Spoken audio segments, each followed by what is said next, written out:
My wife and mother-in-law often spoke in their native language. So I recorded them, had it translated, and discovered a shocking truth that changed everything. My wife and I got married 2 months ago. We are both from different cultures and ethnicities. In her culture, living with her parents is normal. We had discussed moving in with her parents after we got married, but I wasn't very comfortable with the idea. I was born and brought up in America. My parents moved here in their 20s to achieve their dreams. When I was 19, I moved out and they supported my decision. So I told her that I disliked the idea of moving in with the in-laws. She told me that it was an important part of their culture. I told her that I respected our cultural differences, but that I wouldn't compromise on this. I wanted us to have privacy, and I had visited her apartment. It wouldn't fit all of us now. At this point, I thought that her parents lived with her. She had made it seem that way too. She had told me that she grew up here. We eventually compromised, and she asked me to try it out for a few months. And if I wasn't comfortable, then we could move out. So I agreed. We had a small ceremony when we got married, but it was beautiful. I moved into her apartment, and her family was extremely sweet. I didn't feel anything was wrong. Her mother and she would frequently talk in their native language, and I would be curious. I asked her to teach it to me too, but she would refuse and say it wasn't necessary. I told her that I wanted to be a part of their conversations too, but she still wouldn't teach me. Time passed, and I took a few classes online, but I was still learning. I only understood a few phrases and words. My wife and I both worked. It had been about a month and a half into our marriage, and my mother-in-law kept telling her to get it done. That's the one phrase I understood. When I would look at her, she would just awkwardly smile at me. I could feel that something wasn't right. I would ask her about it, and she would always just blow me off, saying that she would tell me later. As the days passed, my mother-in-law got more anxious about it. I tried asking her, but she wouldn't give me an answer either. I was fed up with it. We hadn't even gone on our honeymoon yet. I wanted to go abroad, but she would blatantly refuse and tell me she was busy with work or make up a similar excuse. One day, I was speaking with a co-worker of mine. She was from the same country as my wife, but I hadn't heard her speak her native language. I randomly asked her if she spoke the language, and she said yes. I asked her if she could help translate a few lines for me, and she said of course. I knew it wasn't right, but I was going to record them. I've lived with them for almost 2 months now, and I don't particularly like being left out of conversations all the time. I knew something was up, and I was going to find out what. I couldn't believe what I was hearing. My co-worker, with her headphones plugged into the laptop, was translating the recordings I had secretly made of the conversations between my wife and my mother-in-law. With every word, my heart sank deeper into my chest. These weren't just casual chats about daily life or future plans. It was something much darker, something I could never have imagined. My wife and mother-in-law were planning to use me. I was just a means to an end.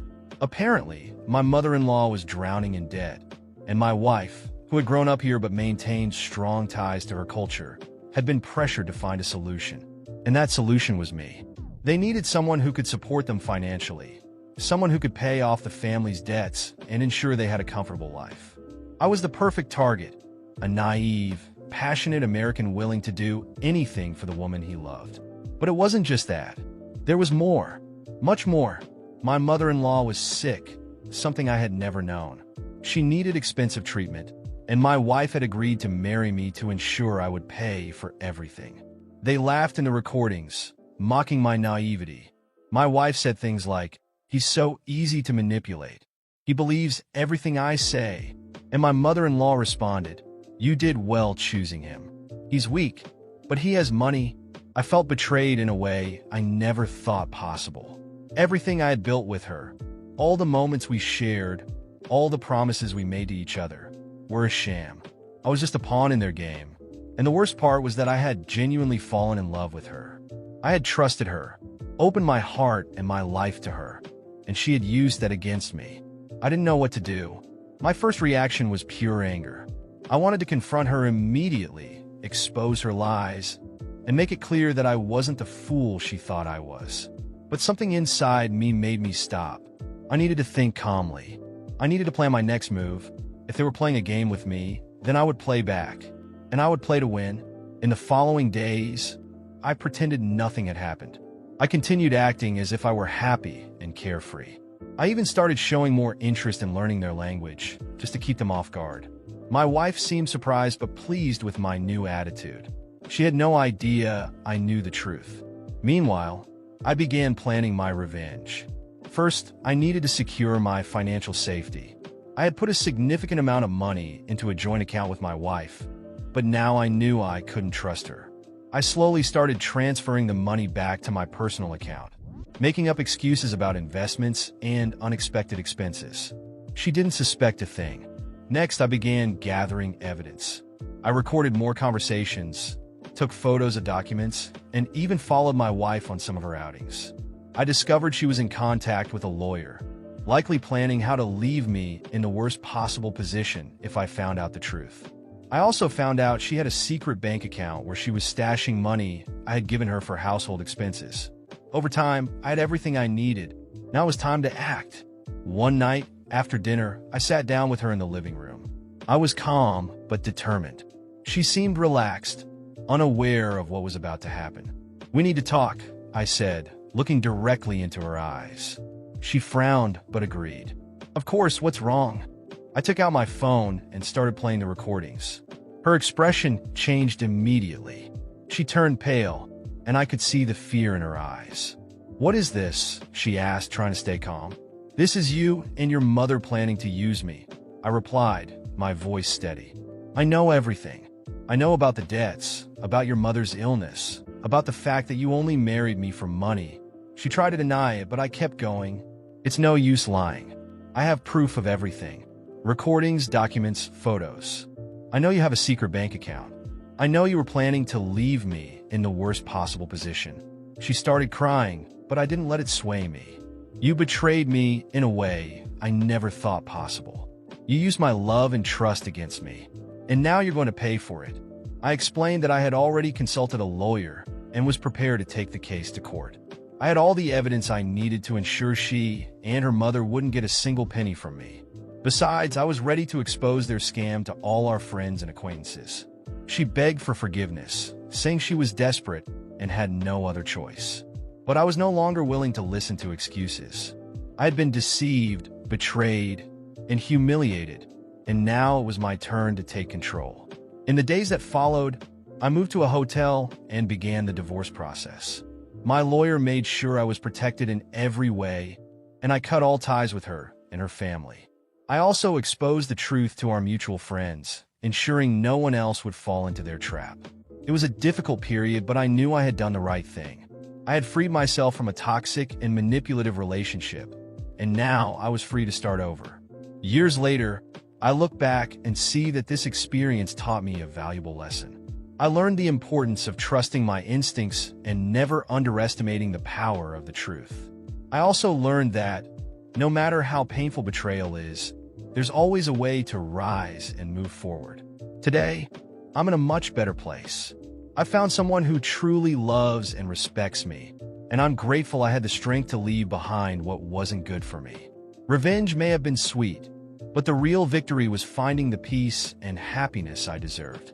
I looked at her, sitting across from me, sobbing as she tried to convince me that it was all a big misunderstanding. But I felt nothing but contempt. Every tear seemed rehearsed, every word empty. I wanted her to know how much she had lost, and that she would no longer have any power over me. "You betrayed me," I said firmly, "and I will never forget that. But now it's my turn." That night, before we went to bed, she tried to get close to me. She tried to act as if we were still a couple, but I pushed her away with a single look. "Don't touch me," I murmured, and she stepped back. We slept in the same bed, but it was the last time. I was determined to act. The next day, without saying anything, I called my lawyer and explained the situation. He was shocked by the level of manipulation and guided me on how to proceed. I contacted the bank to block any transactions on the joint account that might still exist. I wasn't going to let a single cent fall into her or her mother's hands. I also transferred all the assets in my name into a protected fund. It was the first step to ensuring I got out of the situation without losing anything. Meanwhile, I kept pretending. For days, I acted as if everything was normal, even adding a touch of fake affection to keep her off guard. She seemed to start believing that I was considering forgiving her. But inside, I savored every detail of what I was planning. A week later, it began. At work, I requested some time off to handle personal matters and used that time to gather all the necessary documents to end the relationship. I hired private investigators to dig deeper into her and her mother's schemes. I wanted to make sure nothing was left to chance. And then, the day came. I arrived home earlier than usual, with all the papers in hand. She was sitting on the couch, scrolling through her phone. When she saw me, she smiled, as if nothing had happened. "Hi, love," she said, but the sound of those words made my blood boil. "We need to talk," I said, throwing the papers on the table. She looked at me, confused, and I saw the moment it clicked. She started trembling, trying to grab the papers, but I pulled them back. "These are divorce papers," I continued calmly, "and I suggest you sign them without coming up with any excuses because you have no way out." She started begging, fake tears streaming down her face. "Please listen to me. I love you. I only did this because I was desperate. My mother needed help." "Shut up," I interrupted coldly. "There's no love here. You never loved me. You used me. And now you're going to pay for it." She tried to argue, but I placed my phone on the table and pressed play. The recording started playing, every word exposing the plan she and her mother had orchestrated. I watched the panic take over her as she heard her own voice talking about how easy to manipulate and weak I was. "You knew exactly what you were doing," I continued, "and you knew that if I found out, everything would fall apart. Well, here we are." She was silent for a moment before finally exploding. "And what do you want me to do now? Leave and let my mother die? Do you think you're better than me?" I laughed bitterly. "It's not my job to save your mother. And it's certainly not my job to support the two of you while you laugh at me behind my back." I stood up and grabbed the papers. "I've already taken every necessary precaution. You and your mother will get nothing from me. I've already informed the bank, the police, and my lawyer. And by the way, you have until the end of the week to leave this apartment. It's in my name now." She was in shock, but I wasn't done. "And one more thing. All our acquaintances, all your friends are going to know who you really are. I'll make sure no one else falls for the same trick I did."